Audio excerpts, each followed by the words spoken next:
Hello दोस्तों, तो आज हम करने वाले हैं प्रेशर एंगल के बारे में। देखिए, गियर में प्रेशर एंगल बहुत ज़्यादा इंपॉर्टेंट है, तो उसकी टर्म को समझेंगे और उसका बेनिफिट दे समझेंगे क्या होता है ये। तो हमारे पास देखिए प्रेशर एंगल, हम सिंपल सी डेफिनेशन समझें तो ये क्या है। It is the angle which the line of action makes with the common tangent to pitch circle of the meeting gear. तो ये तो हो गया सिंपल कि हमें इस लाइन को याद करना है, लेकिन इसका मतलब क्या है।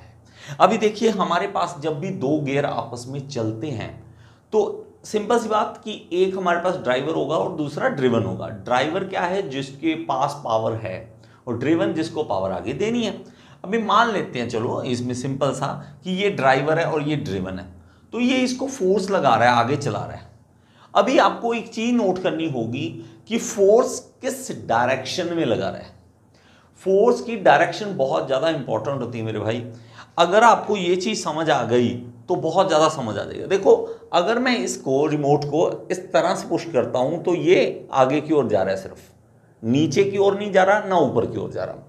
लेकिन इसी का एंगल मैं इस तरह से जब करता हूँ तो अब ये फोर्स दो हिस्सों में डिवाइड होगी। तो कंपोनेंट ऑफ द फोर्स वो आपको अगर समझ आ गया है, वो आना चाहिए, जरूरी है इसके लिए।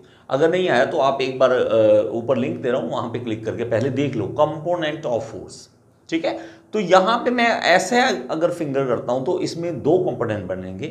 तो मेरा एक कंपोनेंट आगे की ओर फोर्स लगाएगा और एक कंपोनेंट इसे नीचे की ओर धकेलेगा। इस तरह कंपोनेंट, एक इस तरह कंपोनेंट, तो ये कंपोनेंट बनेंगे। अभी मेरे पास जैसे जैसे मैं एंगल बड़ा करता हूं ना, आगे की ओर जाता हूं, तो ये कंपोनेंट चेंज होते हैं।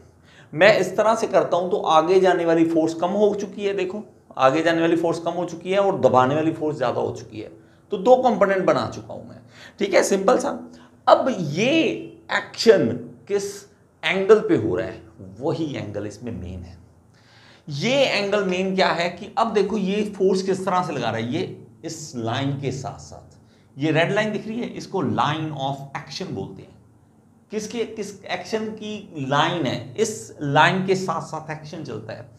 कि ये देखिए एक्शन हो रहा है, देखो फोर्स लगा रहा है ये, लेकिन इस एंगल पे। मेरे प्रभु, यही है बात सिंपल सी कि इस लाइन ऑफ एक्शन को हमने समझना है। अगर ये चीज समझ आ गई तो सब कुछ आ जाएगा। देखिए, फोर्स बहुत ज्यादा इंपॉर्टेंट है, किस एंगल पे लग रहा है। अगर हम कहीं पे देखो साइड से टक्कर मार गए, अब हल्का सा देखियो, साइड से अगर टक्कर कर दिया है तो हल्का सा इधर लगा है ना, मतलब इधर वाला फोर्स कंपोनेंट ज्यादा था, इधर का कम, इसलिए टक्कर कम हुई। समझ रहे हो? तो एंगल पे हमने टक्कर की है, एंगल पे। अभी यही एंगल समझना है। अगर सामने से इस तरह टक्कर हो जाए फिर 90 डिग्री पे, बहुत ज्यादा एक्सीडेंट खतरनाक। तो जब भी कभी ऐसी गलती होती है ना किसी से, तो जानबूझ के वो थोड़ा एंगल कर लेता है ताकि बच सके उसके एक्सीडेंट से। तो वो टकराव जो होता है वो एक एंगल पे, डिफरेंट एंगल पे हो जाता है, 90 डिग्री पे ना होने की बजाय। अब इसमें भी हम ये करते हैं कि हमारे पास ये है कि अभी देखो गोल चीज जब घूमेगी तो ये टकराव का स्थिति जो पैदा करेगी ना, इसके साथ टकराव करेगा तो इस लाइन के साथ फोर्स लगाएगा, इस लाइन के साथ। अब इस लाइन को हमने समझना है कि ये लाइन हमारी ऐसी रहे जो हमें बेनिफिट दे, वो एंगल ऐसा रखें ताकि हमें बेनिफिट मिले। अभी हम इसको प्रेशर एंगल कैसे समझें? सिंपल सी बात मेरे भाई कि हमारे पास दो पिच सर्कल अगर हो, यहां पे एक पिच सर्कल हो, एक पिच सर्कल यहां हो, इन दोनों का कॉमन टेंजेंट ले लें, और ये फोर्स जो जिस लाइन पे फोर्स पे एक्शन हो रहा है, उन दोनों के बीच का एंगल जो होता है उसको हम कहते हैं प्रेशर एंगल। प्रेशर एंगल बोल देते हैं। अब देखिए मेरे पास इसमें मैं आपको यहां पे भी समझाएगा। देखो लाइन ऑफ एक्शन ये है, लाइन ऑफ एक्शन ये है, और ये कॉमन टेंजेंट है। तो ये एंगल क्या बन गया हमारे पास? Pressure angle. तो वो फोर्स समझना है हमने। अब इसमें भी देखो कैसे कि फोर्स लगा रही है, फोर्स लगा रहा है घुमाने के लिए, तो इस एंगल पे फोर्स लग रही है, इस एंगल पे फोर्स, और ये हमारे पास कॉमन टेंजेंट आ गया।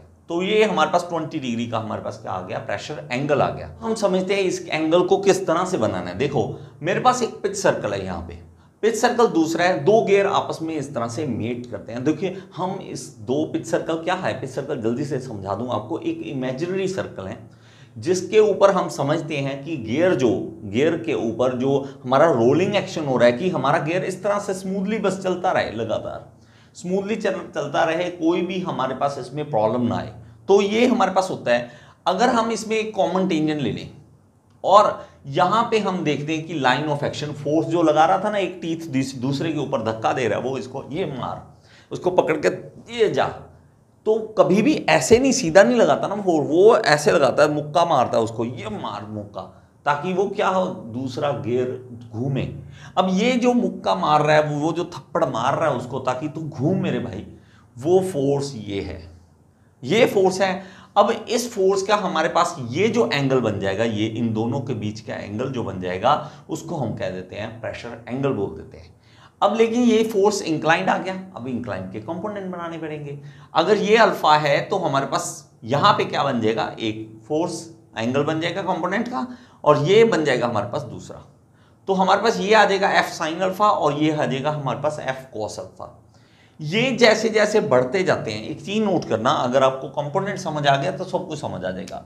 अब मेरे पास मेरे भाई मान लो कि ये गियर इसको घुमा रहा है, तो ये प्रेशर, ये देखो ऐसे फोर्स लगाएगा, ऐसे फोर्स लगाएगा, और ये मेरे पास कॉमन टेंजेंट होगा, तो ये अल्फा बन जाएगा। अब मेरे पास एक चीज देखो, जैसे जैसे मैं इस अल्फा को बढ़ाता हूं और जैसे जैसे कम करता हूं, तो इसका इफेक्ट क्या पड़ता है। इफेक्ट देखो किस तरह से है कि मैं अगर ऐसा बना देता हूं, अल्फा कम कर देता हूं, ये देखो, तो इसका ये वाला कंपोनेंट छोटा हो जाएगा, ये वाला बड़ा हो जाएगा। और इसमें ये चीज नोट करना, ये वाला कंपोनेंट है जो घुमाता है, जो घुमाता है गियर को, दूसरे को फोर्स देके नीचे की ओर धकेलता है, ये वाला कंपोनेंट है। और ये हम क्या चाहते हैं, ये हमारा बड़ा होना चाहिए कंपोनेंट, हम ये चाहते हैं कि ये बड़ा हो, कंपोनेंट बड़ा हो, ठीक है। और ये हमारे पास एफ साइन अल्फा जो है ये कम हो, हम ये चाहते हैं। क्यों चाहते हैं, अगर मैं इसको बड़ा करता हूं तो ये क्या करेगा, दूसरे गियर के ऊपर ज्यादा फोर्स लगाएगा, इस तरफ फोर्स लगाएगा, और इस तरफ की फोर्स का कोई फायदा नहीं है मेरे पास। इस टाइम गियर को मैंने धक्का नीचे देना है, ना कि उधर देना है। उधर देने से होगा क्या, यहां की जो बेरिंग है, यहां के ऊपर शाफ्ट है, वो सबके ऊपर झटका लगेगा, तो ये ज्यादा अगर होगा तो प्रॉब्लम देगा, तो हम दोनों तरफ फंस जाते हैं। किस तरह से, अगर ये ज्यादा करेंगे तो हमारे पास क्या आएगा कि स्लिपेज के चांसेस हो सकते हैं, या हम और ज्यादा कम करते हैं, इसको कम कर देते हैं, प्रेशर एंगल कम कर देते हैं, उसमें हमारे पास नॉइस की भी प्रॉब्लम आ सकती है, और टीथ भी पतले होने शुरू हो जाते हैं। जैसे जैसे आप अल्फा कम करते हो ना, आप याद रखना, अल्फा कम करते हो तो टीथ उतना थिकनेस कम होती जाएगी, टीथ की थिक कम होता जाएगा। वो अगर कम होगा, स्ट्रेंथ कम होगी गियर की, गियर की स्ट्रेंथ कम होगी, गियर टूट सकता है। तो मेरे भाई हमने करना क्या है, हम दोनों तरफ फंस गए, ना तो हम कभी बढ़ा सकते हैं इसको अल्फा को ज्यादा, और ना कभी कम कर सकते हैं। मैं अगर आपको समझाऊं ना इसमें, तो आप प्लीज इसको नोट करना, मैं क्या चाहता हूं समझाना। देखो हमारे पास ये एंगल था, ये फोर्स का, ये कंपोनेंट छोटा, ये बड़ा, ये हमें चाहिए था। लेकिन अगर मैं इसको बड़ा कर देता तो ये देखो इस तरह से ये हो जाता, तो फोर्स उस तरफ नहीं लेके जानी हमें, जो रिक्वायर्ड है वही चाहिए ना यार। जो रिक्वायर्ड क्या है कि गियर को घुमाना है, तो गियर को घुमाने के लिए हमें ये कंपोनेंट चाहिए, ये नहीं चाहिए, ठीक है, समझ रहे हो। तो हम प्रेशर एंगल को इस तरह से समझ सकते हैं, ठीक है। तो हमारे पास ये देखो, अगर मैं इसकी एक पिक्चर दिखाता हूं आपको, ये देखो, अगर मेरे पास 14.5 डिग्री का प्रेशर एंगल है तो इसकी थिकनेस कम है, अगर 20 डिग्री का हमारे पास है तो इसकी थिकनेस बढ़ गई है। तो स्ट्रेंथ जो है टीथ की वो डिपेंड करेगी, प्रेशर एंगल बढ़ता जाएगा और उसके टीथ का साइज बढ़ता जाएगा, समझ रहे हैं। अब मेरे पास इसमें भी देखो 14.5 डिग्री और ये 20 डिग्री, इसमें थिकनेस देखो और इसमें थिकनेस देखो, डिफरेंस है, दोनों में डिफरेंस है।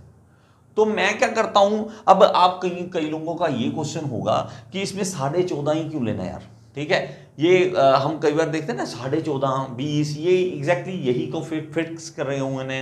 तो मैं एक चीज बताता हूं, इसमें जो साइन 14.5 डिग्री होता है वो 1/4 मतलब 0.25 होता है। तो हम ना पुराने टाइम में बहुत कम होता कि कैलकुलेटर जल्दी जल्दी कंप्यूटर में किया नहीं, ऐसा नहीं होता था। तो वहां पे क्या होता था कि मैनुअल कैलकुलेशन, तो 14.5 का इनको याद करना और कैलकुलेशन करना इजी पार्ट लगता था। तो वहां पे हमने 14.5 डिग्री लिया। अब देखो 14.5 से कम करोगे तो फंसे, और 20 से ज्यादा करोगे तो फंसे। क्यों, 14.5 से कम किया टीथ पतले हो गए, हमने 20 से ज्यादा किया तो वो वाला फोर्स, उस तरफ का फोर्स बढ़ गया। तो कंपोनेंट मेरे भाई अगर नहीं आते तो ये कुछ नहीं समझ आने वाला। कंपोनेंट अगर नहीं समझे तो कुछ नहीं समझ आने वाला, पहले बता रहा हूं, कुछ भी करते रहो कुछ नहीं समझ आने वाला, मैं क्या बोल रहा हूं। कंपोनेंट आने चाहिए आपको। तो इसका मैं बेनिफिट लिखवा देता हूं आपको, यहां पे लिखने significance, increasing pressure angle improve the tooth strength, याद कर लो। Increasing pressure angle result in smaller base circles so more portion of the tooth become involute, thus can eliminate interference. तो एक प्रेशर एंगल जैसे जैसे बढ़ाते हैं तो बेस सर्कल छोटा होता है, बेस सर्कल छोटा होता है तो इंटरफ्रेंस वो वाली प्रॉब्लम जो है वो हम कम कर सकते हैं। तो बेस सर्कल छोटा हो गया, उसका टीथ का साइज बड़ा हो गया। Increasing pressure angle will improve power transmission but at same time it will increase gear wear and mashing noise. तो ये जैसे जैसे बढ़ाएंगे तो हर चीज का है यार, हद है दुनिया की, कोई भी चीज limit, lower limit, higher limit, हर चीज की फिक्स है। चीनी भी है ना, चीनी कम खाना, बहुत कम खाना वो भी प्रॉब्लम दे सकता है, बहुत ज्यादा खाना वो भी। नमक बहुत कम, बहुत ज्यादा, एक लिमिट है हर जगह पे, इसकी भी लिमिट बता दी। वो कहता है यार प्रेशर से टीथ स्ट्रेंथ बढ़ेगी, बढ़ा दे, अरे खड़का करने लग गया यार, ये तो आवाज, नॉइस पोल्यूशन, नॉइस ज्यादा करने लग गया, खड़ खड़ खड़ आवाज आ रही है, कम करे इसके प्रेशर एंगल को आगे से। अब नॉइस सही है, 14.5 डिग्री पे नॉइस कम आती है, नॉइस कम आती है, इसलिए हम ऐसा करते हैं। तो हमें स्मूथ एक्शन चाहिए, शोर नहीं चाहिए, खड़खड़ की आवाज़ नहीं चाहिए, मैशिंग में ये नहीं होना चाहिए, तो इसलिए हमें बीच का कहीं पे फंसा दिया, ठीक है। तो हम decreasing the pressure angle will require more teeth on the pinion to avoid undercutting. हम अगर डिक्रीज कर दें प्रेशर एंगल को, हमारे पास क्या होगा, ज़्यादा पिनियन पे टीथ चाहिए होंगे ताकि अंडरकटिंग ना हो।